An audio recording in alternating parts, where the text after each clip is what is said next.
C#11 strings or C#11 raw strings. What's new?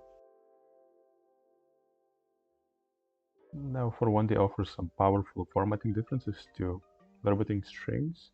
Whereas verbatim strings were always preserving all white space, raw strings are conditional in this matter, and they allow to format strings in a much more beautiful way. If you remember from old C#, if you had nested conditions, it could get pretty ugly pretty quickly with verbatim strings.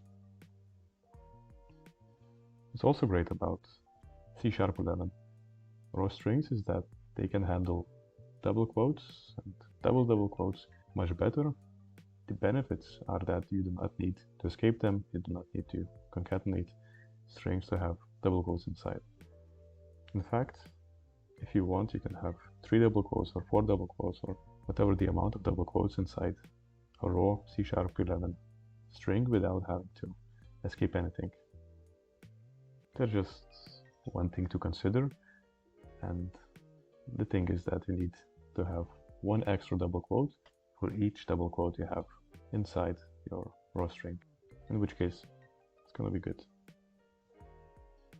Now lastly, C#11 raw strings are good with interpolation, and the benefits here again come to the fact that you don't need to escape characters inside raw strings, and you can escape the need to escape characters by using $2, in which case a single curly brace will not need to be escaped.